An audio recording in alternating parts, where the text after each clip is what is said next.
Hi, I'm Callie Lewis. You're watching Geek Brief TV, and I'm here on the set of The Lab with Leo Laporte. Hey, how are you? Thanks for coming on. Thank you for coming on my show. Oh, of course. We're actually just finishing up 4 shows that you just did all day. You worked very hard, so thank you for doing that. You worked harder.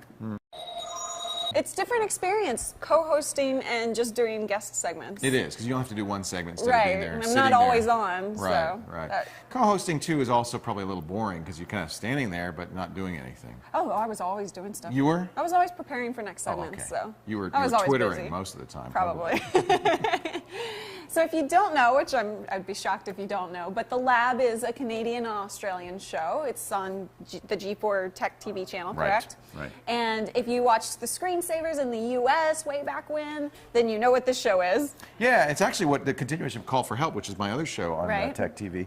They carried Call for Help and the screensavers here in Canada. When G4 bought Tech TV and it kind of dismantled it, the company up here that was carrying Call for Help, it was canceled.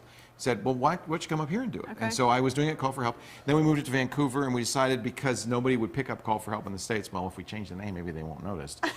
and so it's a new show. And you changed the format a bit too, so. Yeah, we did. It's a great format here. It's still a lot of Leo. Oh, it needs to be. I think that's what's keeping it off the air in the States, to be honest with you. Oh, no, not at all. You know, but so talk to me about that. Talk to me. Well, I mean, I think part of the problem, you know, my concern was, and I think one of the reasons we did want to kind of rejigger the show is because Call for Help had been canceled twice in the States. Yeah. Once by G4 when they bought Tech TV, and then for some reason that we never really got clear on, they did decide for a few months to carry Call for Help in the States, and then they canceled it again. So with 2 strikes against you, it's kind of hard to convince any network to carry a show. Right. So we thought, well, we're going to do it in high def, which we do. We're going to call it The Lab. We're going to kind of make it a little bit more well-rounded, a little more interesting, and really try to, you know, make a better show, both for our Canadian and Australian audiences, but also with the hopes of getting into the United States. So far, no success. We've talked to a number of people, not everybody, but we've talked to Discovery, for instance, and they said it's too niche-y. And I think this is part of the problem, really, with getting technology coverage on networks in the United States, is that they really don't. They kind of have a love-hate relationship with technology. They want to do gadgets and they want to do sexy stuff, but they don't want to cover real technology. Well, I think they have a tendency to dumb things down so much that they don't think their audience can handle technology, and that's not the case at all. No, you hit the nail on the head. The attitude of television networks in the States, anyway, is that their audience has a 6th grade education, really just wants to see Paris Hilton in as many different ways as possible, and that's about it. And so they, I mean, I'm being obviously a little facetious, but it really is kind of true that they don't want to challenge the audience too much. Yeah. You'd think PBS maybe, but they have their own technology shows. It's just hard for us to find a home. And frankly, I think, you know, maybe that in the long, I think we'll find somebody because it's high def, but in the long run, if not, we'll go to the internet. That's really where it's at? That's where you're doing all your stuff, and I think some of the best technology programming now is on the internet. Yeah.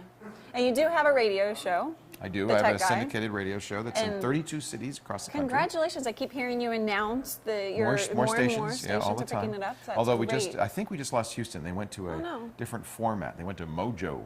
Mojo. Apparently I don't have enough mojo for Mojo. So I've been listening to you on XM, and that's a great place. Oh yeah. We listened all the way up to Yellowstone. Yeah. So that Channel was 152, awesome. and I'm on Saturday and Sunday from 2 to 5 Eastern. And then again, they replay it from 8 to 11 Eastern. Okay. So yeah, that's really a great thing, because I think a lot of tech enthusiasts have XM, have satellite radio. So, and I don't know what will happen when the merger happens, if and when the merger happens, but I would imagine that this show will do well enough that they'll continue to carry it on a merged satellite system. Okay. Now you do you do a billion shows. How many do you do? Netcasts, I do about 10 netcasts, a radio show and a TV show. And you can find all those at twit.tv, but one that you do that isn't released as often as we'd like it to, Neil is hankering for this, the Gear Media Tech. Yes, and that is actually not my show, so I'm on it, but I'm not producing it. That's an Alex Lindsay Pixel Corp production. So have they not? On the word. We taped a bunch. I think Alex has gotten a little overwhelmed, and I think MacBreak and Gear Media Tech don't come out as often as we'd like. We had planned originally to get that out at least weekly, and I know we did a bunch of episodes. So you want to see more Gear Media Tech? More Gear Media Tech. And if you guys are interested in anything to do with podcasting, the tech behind it, check it out. It's a great show. Yeah, it's really kind of for people who want to do their own media. Not necessarily podcasts, but video and audio, yeah, and yeah. then, so we cover all the equipment basically that you use. Yeah, it's fun. I mean, one of the reasons we did it is so that we could play with all these toys.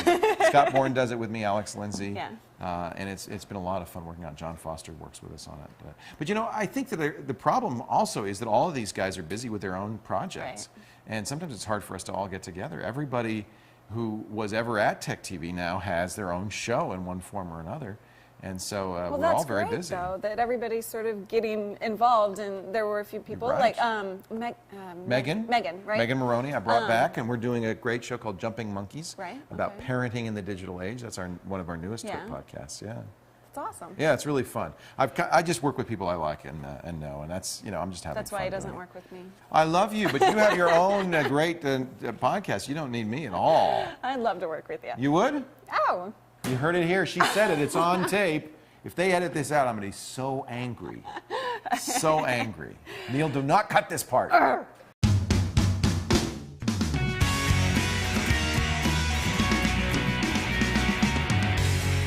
Camera's bigger than yours. You know. I got a giant camera over here. Ha ha ha ha. Can I bring my camera to this show? Sure, why not? All right, we got you. We're watching you. Take the tiny little camera over there.